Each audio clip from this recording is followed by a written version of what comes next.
Bismillahirrahmanirrahim. Assalamualaikum warahmatullahi ta'ala wabarakatuh. Alhamdulillah nahmaduhu wa nasta'inuhu wa nastaghfiruh wa na'udzu billahi min shururi anfusina wa min sayyiati a'malina. Man yahdihillahu fala mudilla lahu wa man yudlil fala hadiya lahu. أشهد أن لا إله إلا الله وحده لا شريك له وأشهد أن محمدا عبده ورسوله اللهم صل على سيدنا محمد وعلى آل سيدنا محمد. Alhamdulillah, tuan-tuan, puan-puan, muslimin, muslimat yang dirahmati Allah sekalian. Pertama sekali, sama-samalah kita merafakkan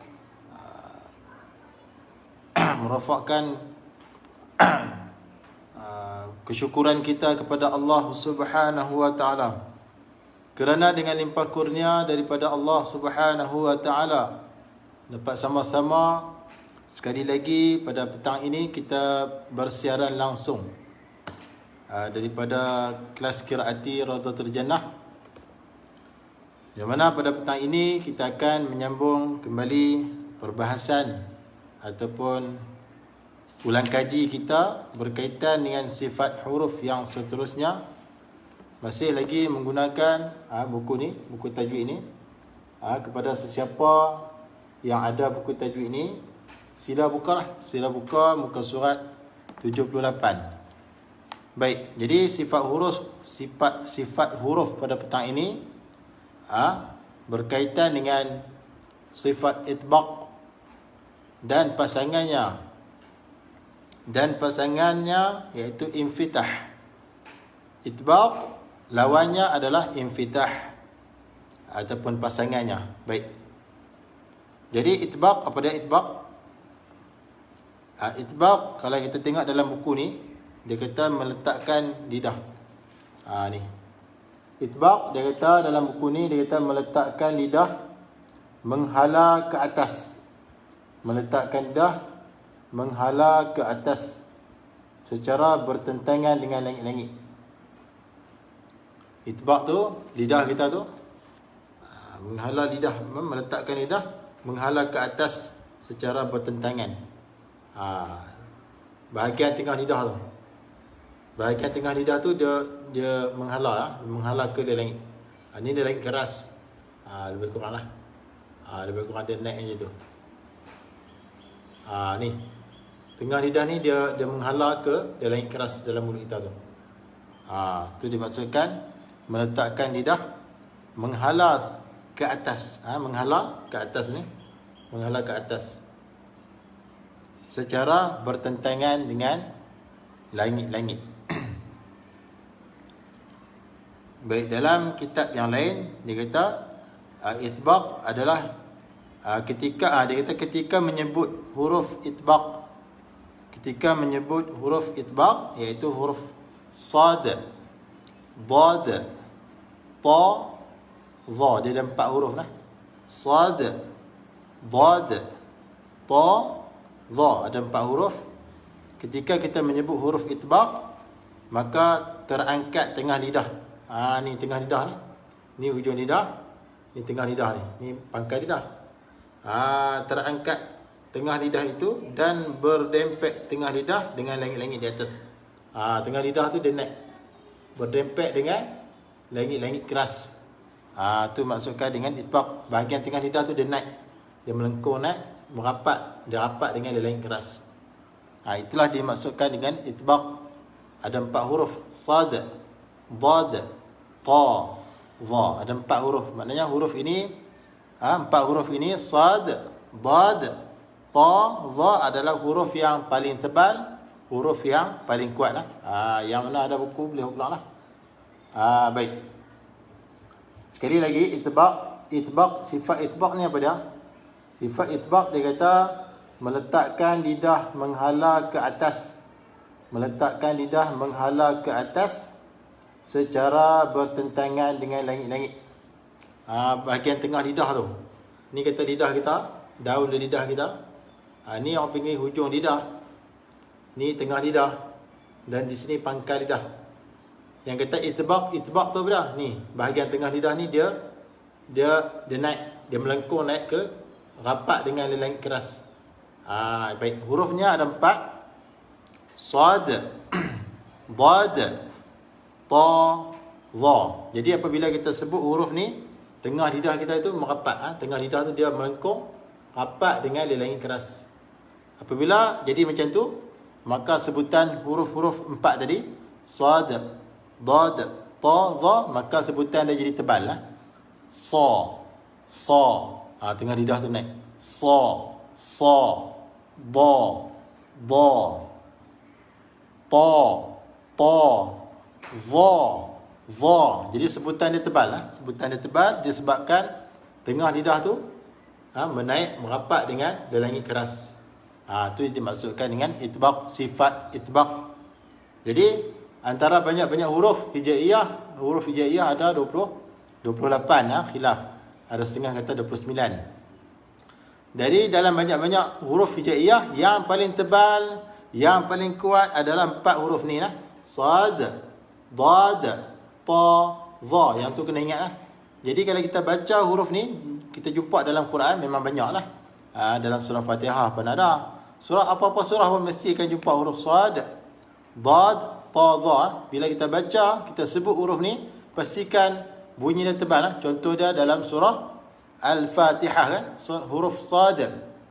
Contoh dia je nah. Siratal ladzi. Sebutan dia tebal lah. Ihdinas sirat. Tebal lah. Huruf dad juga tebal. Dad tebal. Ghairil maghdu tebal lah. Tu. Dan huruf ta, ihdinas siratal ta tu tebal lah. Ketika sebut huruf ta tebal. Dha pun tebal. وَمَنْ أَظْلَمَ عَلَيْهِمْ tebal. Jadi tebal itu disebabkan tengah lidah tu dia naik dan rapat dengan lain keras. Itulah dipanggil sifat itbaq. Baik, kemudian lawannya ataupun pasangan bagi sifat itbaq apa dia? Iaitulah infitah. Kita tengoklah infitah. Lawan bagi sifat itbaq adalah infitah. Infitah ni apa? Maksud dia apa dia? Membuka ruang antara langit-langit dengan lidah. Tadi itbaq iaitu bahagian tengah lidah rapat dengan langit keras. Manakala lawan dia infitah adalah membuka ruang, di antara langit keras dengan lidah ni dia membuka ruang. Menjauh. Tengah lidah dengan langit keras tu jauh, membuka ruang. Jadi infitah tu maksudnya membuka ruang, terbuka ruang di antara langit keras dengan tengah lidah. Baik. Itulah dimaksudkan dengan infitah. Hurufnya apa dia? Mim. Contohnya ma. Bila sebut mim, ma tu, maka tengah lidah dengan langit keras tu terbuka. Na. Lagi apa lagi? Kha. Dha. Wa. Ja. Da. Huruf dal kan? Sin. A.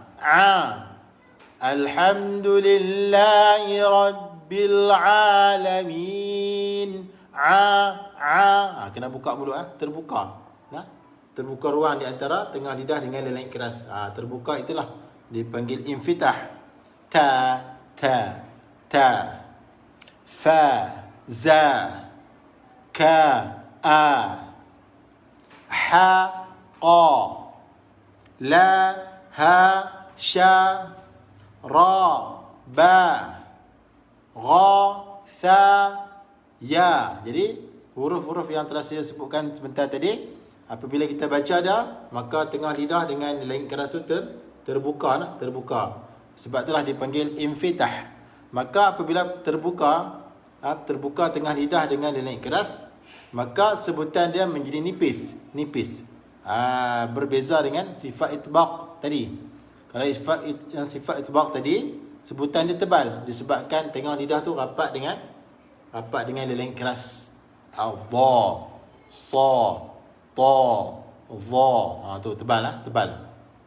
Berbanding dengan huruf-huruf yang bersifat dengan infitah, iaitu ma, na, ka, za, kha, beri, ja, ha, qa, dan banyak lagi lah. Baik. Jadi kita buat kesimpulan di sini bahawa itbaq adalah sifat yang berlawanan, dengan sifat infitah. Itbaq merapat tengah lidah dengan leleng keras, infitah membuka ruang di antara tengah lidah dengan leleng keras yang menyebabkan sebutan dia nipis. Manakala itbaq sebutan dia tebal. Baik, jadi mudah-mudahan perkongsian saya secara ringkas pada petang ini berkaitan dengan sifat itbaq dan juga infitah. Tuan-tuan dan puan-puan dapat faham berkaitan sifat itbaq dan infitah lawan dia, dan dapat amalkan dalam bacaan. Pentinglah insya-Allah. Jadi bab sifat huruf dengan makhraj huruf ni adalah penting bagi kita yang nak baca Quran ni, pentinglah. Sebab bila kita belajar sifat ni, kita boleh bezalah di antara huruf yang nipis dengan huruf yang tebal. Kalau kita belajar makhraj pula, supaya juga kita boleh tahu di manakah tempat keluar huruf zal, zai, ra, sin, tha. Kita boleh bezalah. Tapi kalau makhraj pun kita tak belajar, sifat huruf pun kita tak pernah belajar, maka bacaan kita tu boleh tersalah.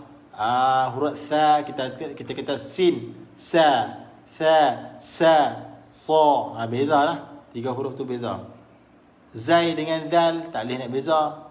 Kaf dengan qaf pun tidak boleh beza, sebab kita tak pernah tahu. Kita tak pernah ambil tahu tentang makhraj dan sifat. Jadi sama-samalah kita ulang kaji balik, sama-samalah kita belajar balik berkaitan dengan makhraj, berkaitan dengan sifat huruf. Mudah-mudahan bacaan Quran kita semakin hari semakin mantap insya-Allah dan diterima oleh Allah Subhanahu wa taala, dan Al-Quran tersebut dapat menjadi syafaat kepada kita di hari akhirat nanti insya-Allah. Jadi sekadar itu dulu live kita pada petang ini, membicarakan tentang sifat itbaq dan juga infitah. InsyaAllah kita bertemu lagi pada besok hari pada waktu yang sama insya-Allah, dalam sambungan sifat huruf yang seterusnya, iaitu sifat huruf idlaq dan isma', insya-Allah esok lah. Jadi petang ni sekadar ini dulu. Biarlah kita belajar sikit-sikit. Yang penting kita faham lah. Kalau kita belajar banyak pun tak faham pun tak jadi juga. Biar belajar sikit-sikit, yang penting kita faham. Dan saya minta tolong share lah, tolong share agar ramai lagi yang boleh join insya-Allah. Mudah-mudahan ramai lagi yang boleh mengaji lah secara online insya-Allah. Mudah-mudahan apa yang kita buat petang ini diberi keberkatan oleh Allah Subhanahu wa taala. Baik, yang baik itu daripada Allah Subhanahu wa taala, yang kurang dan yang lemah itu daripada kelemahan diri saya sendiri. Baik, jadi saya sudahi live kita pada petang ini dengan lafaz Assalamualaikum warahmatullahi wabarakatuh.